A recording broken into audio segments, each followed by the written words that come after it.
nervous every year to come, just because it's a big deal, right? Like, we do a lot of stuff even physically as adults.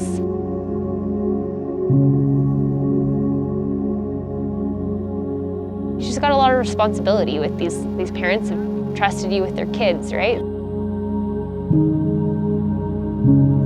I remember comments that students would make. These were, 15-year-olds, and the insights that they would have into their own lives and into things that they might want to change and goals that they might have for themselves. It was stuff that I hadn't ever seen before.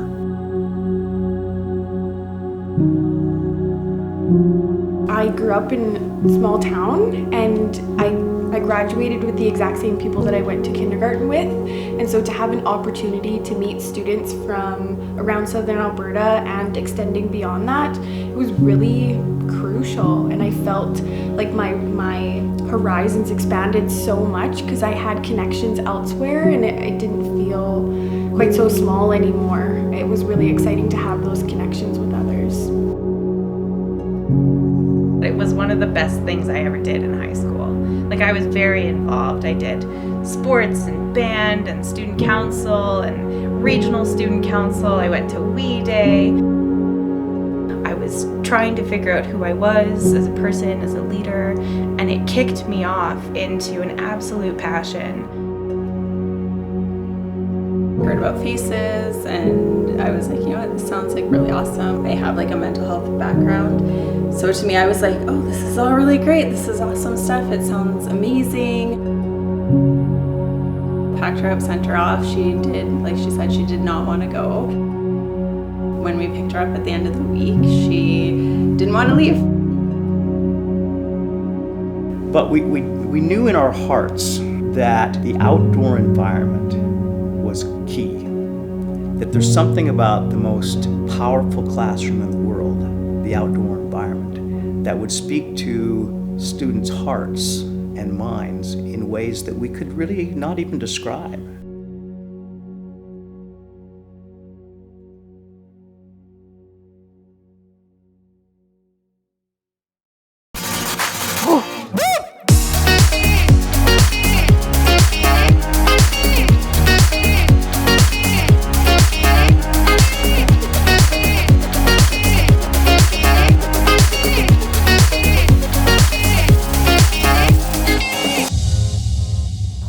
Preach. Recording. Yeah. Do I talk to you or the camera? Yeah, not the camera. Don't ask me hard questions. Hard questions? Don't. Oh, don't. Just keep them simple. Yeah. Why did you come to FACES? Because I wanted credits. I love heights and outdoors. I am the exact opposite. I love my sister, but she was in England and thought it would be a good idea to sign me up behind my back. I came here for the experience and also some high school credits, but that wasn't the main reason why I came. I feel like everyone comes to FACES either for credits or for like, oh, I love mountain climbing, I'm gonna do that. But I think that what's really awesome about it is that it feels natural just to talk to people. Like every time you sit down, like it feels cool, like it feels natural to sit next to new people. I just wanted the experience, and I wanted to be outdoors because I love the outdoors. I wanted to learn new things like rappelling and getting to do new, different activities. Before this, I've never really been at like a camp like this. Like I've gone to some, but nothing really like where we're out in tents, socializing, doing things like this, rappelling and canoeing and that big hike. The hike was like, it wasn't even that long, but I felt long because I have like never hiked that long before. Because I'm not like the best at talking to new people, but I don't know, FACES just like seems easier. I'm so good at this. It feels scary, like what we're doing right now, going off a cliff, but after you've got off the edge, it gets way nicer. A little jittery at first, and then I just kind of paused, looked around, and I was like, this is so cool. Like, when do you just get the chance to do something like this?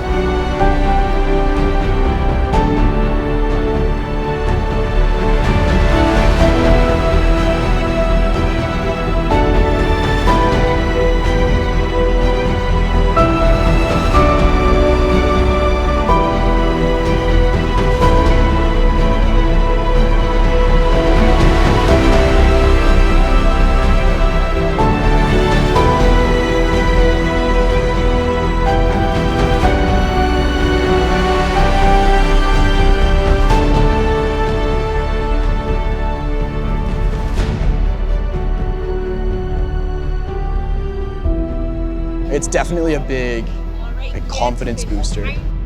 You come to Faces for the mountain climbing, but you stay for the people.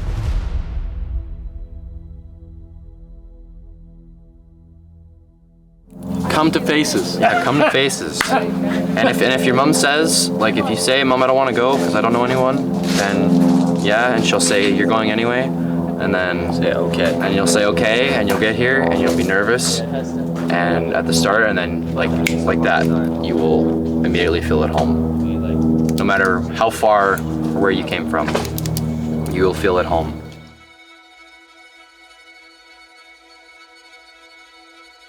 My being brought into Faces was really from seeing it in students' eyes, seeing that experience that they had, and knowing that like, oh, that was actually worth it for me to be gone. In those days, of course, it was 12-day sessions, and I was like, no, that's worth it for me to be gone for 12 days from my family. This is year 12 of Faces for me, and I love it. And so I feel really passionate about being there. It was a really powerful and empowering experience this year, being able to lead. How did I even know about Faces? It was all about my son had gone the year before and had an amazing experience. And he'd come back with a change in perspective and a change in approach to how he would deal with the people around him. As soon as I get here, you hit kind of that flow space where you start connecting with the kids, learning about their stories, and there's this magic that happens. Even day one is still a little awkward, and is it really going to be Faces this time? And then sometime around like day 2, day 3, it just starts happening, and it's the most fun, most surprising thing ever. You just love these kids that you get to hang out with, and you're just having a blast. Right, Cam? Ha! I think it also has brought a great awareness to me of how I deal with other people. My approach had been powerful or a bit aggressive. I became aware that approach to people in relationships was getting in my way of being what I really wanted to be. The soft approach is much more effective, and it draws people in to be so I can be my real self. It's changed my life, it's changed my family's life, it's changed my relationships. I'm engaged now. I feel like it's impacted our relationship so much too. Like every year I come back and I bring something else to the table. We sit down and talk about my experience at Faces. It's changed how we communicate with each other. It's changed how I communicate with my family, my loved ones, and I'm really grateful for that. I hear students talk about having confidence to talk to new people. And you hear it the next year too. I went to school and I could talk to new people and I made new friends. I hear students talk about confidence to make choices that they want to make that are difficult for them. And parents say when they come see them at the meeting, the kid's standing up straight, they've got broad shoulder, they're standing there, they're speaking loud and these things. And parents are like, what's going on here? And this environment where people are able to, I don't know, they're just given space to be whoever it is they are. It just gives them this like confidence. And it's nice hearing year after year that like that stayed with them.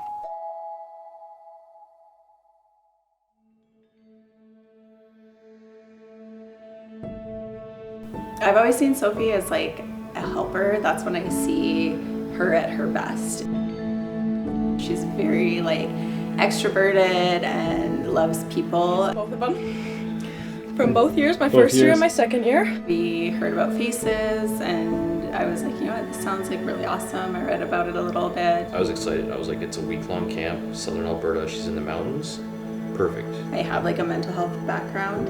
So to me, I was like, oh, this is all really great. This is awesome stuff. It sounds amazing.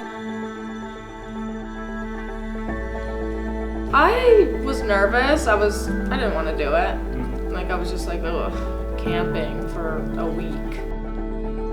Packed her up, sent her off. She said she did not want to go.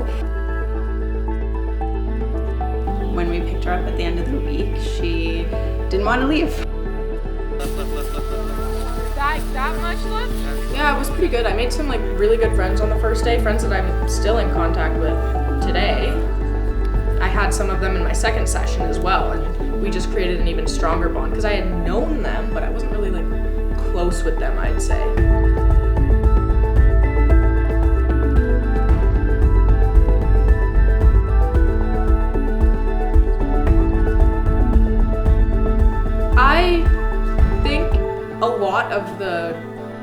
inside, like personal, like looking they made you do. Like just like looking deeper inside of yourself and like who you are and like why you do what you do. Doing all that and like being in a place where it was like felt very safe and very comfortable, like really gave me a chance to like be who I really was, which is someone that I'm not really outside of places like that where it's that safety net is set up the first day.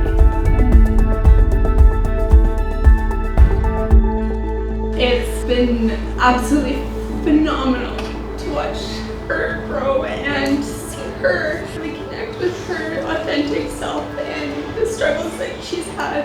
Faces has been absolutely amazing. So grateful for this program.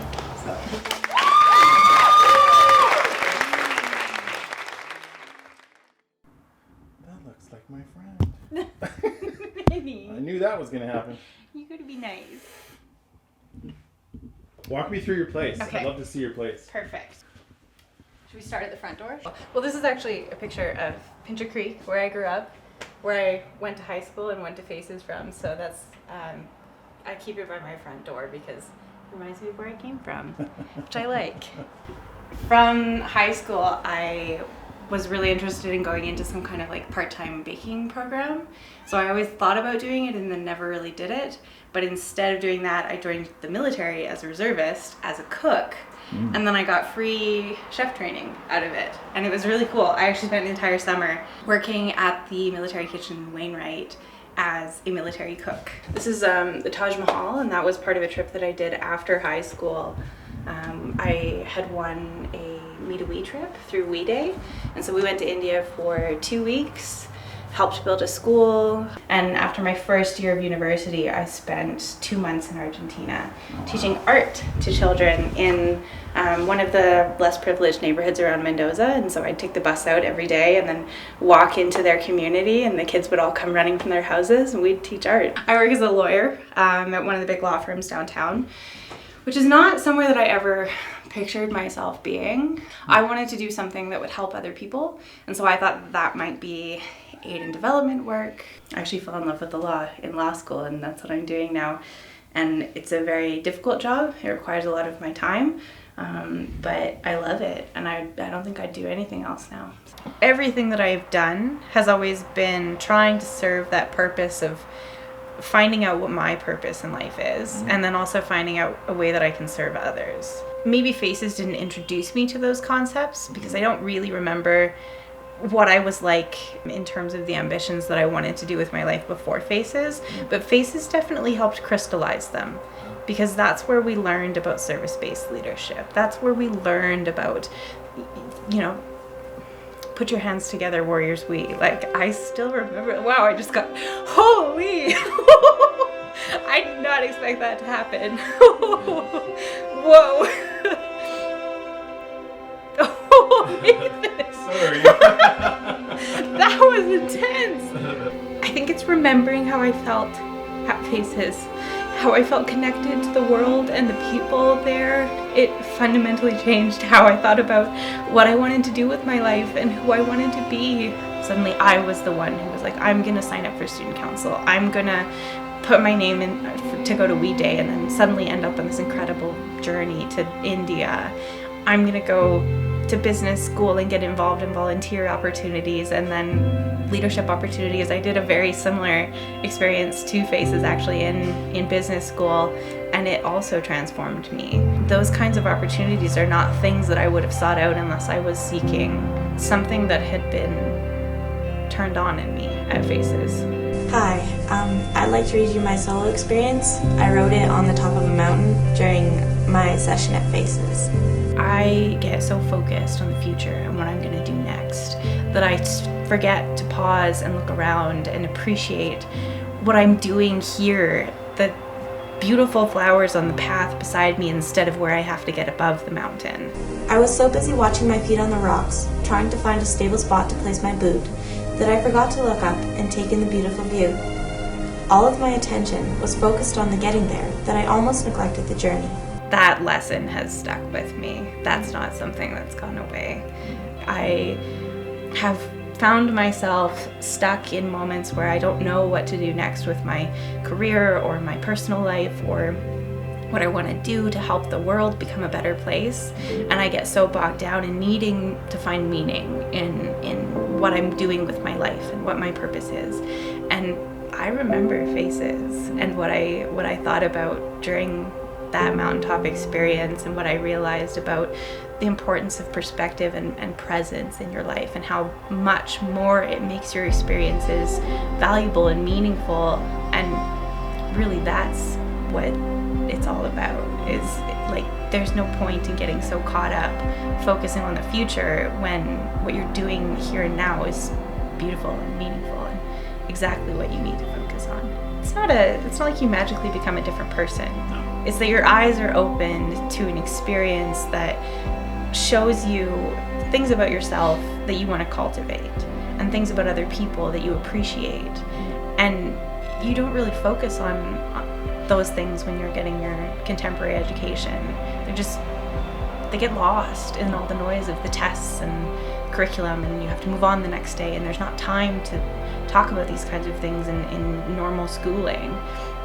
And so to have that kind of experience that kind of gives you the opportunity to learn about yourself and learn about how you interact with others in the world, it starts building the skills that you can come back to when you need them throughout the rest of your life.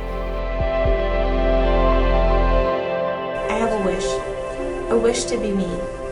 And when I fulfill that wish, I'm going to find a person who I love, who is no longer afraid to be different, and who lives with integrity every day. I know I can do it, and I'm going to do it. I'm making this vow on the top of a mountain, one of the purest places I've ever been.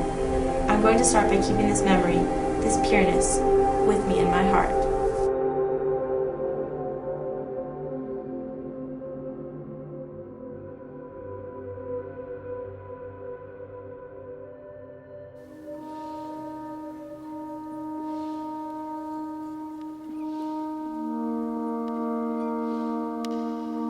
I've been asked so many times, why did you start Faces?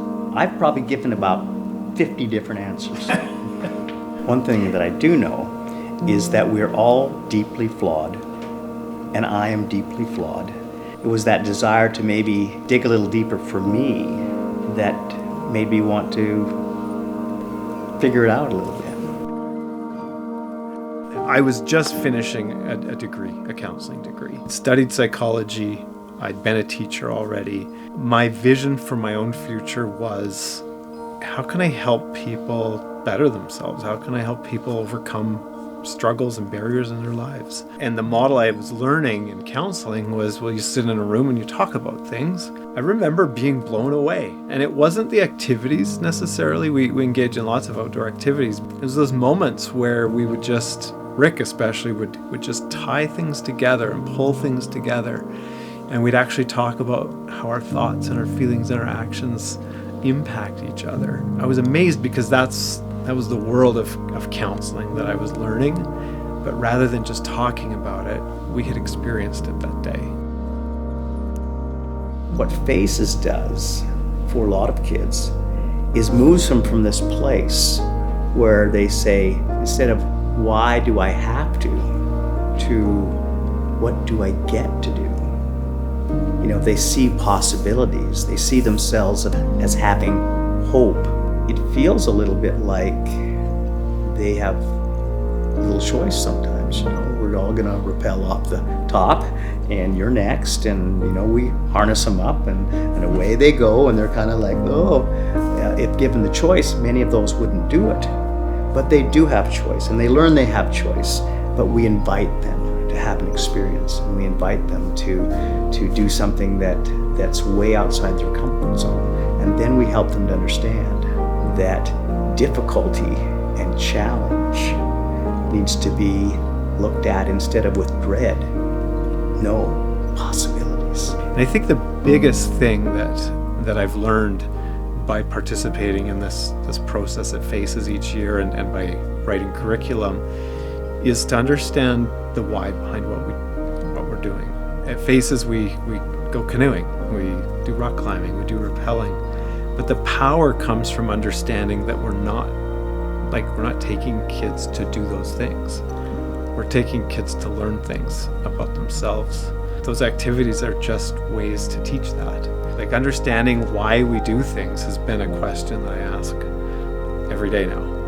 We're not foolish enough or so naive that we believe that FACES is the end-all be-all. But it is one little piece of what can help someone become all they want to become. And if we can just do that one little thing, if we can just help them have that one experience, and maybe it's a springboard to the next and to the next, that's pretty cool.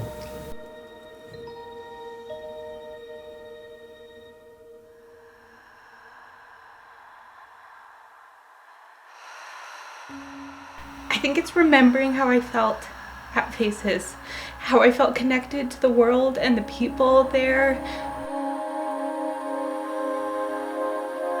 It fundamentally changed how I thought about what I wanted to do with my life and who I wanted to be. And it's crazy that a 2-week summer camp could transform a young adult so fundamentally that they'd carry that with them 12 years later. And it happened at a time where I was just coming into high school. After 2 steps, I was trying to figure out who I was. I lost my balance. And it kicked me off into an absolute passion. That's when the colors started to change.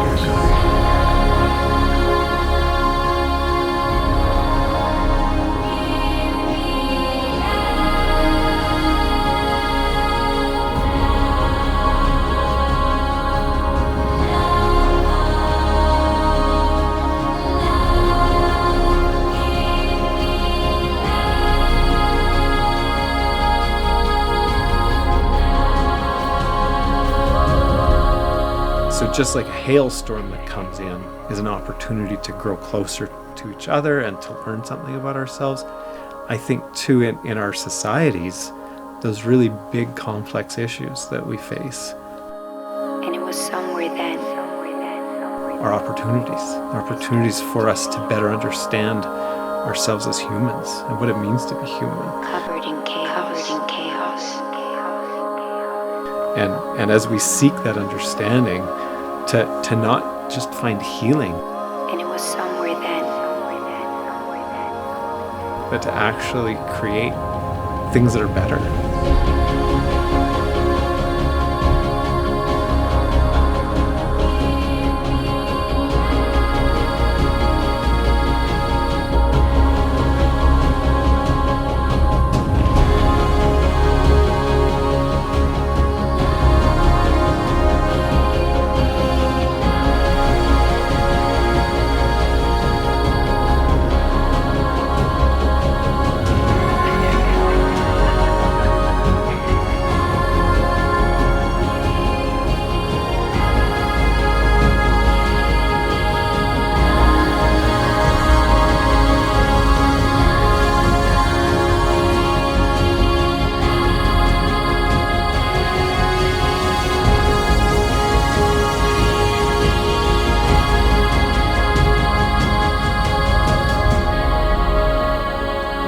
FACES has been probably more impacting for me than anybody else who went. An opportunity to rub shoulders with these amazing kids and to watch and listen. The wisdom that comes from them blows me away every year. I really believe that the people that come through FACES experience things that a lot of people never experience in a lifetime.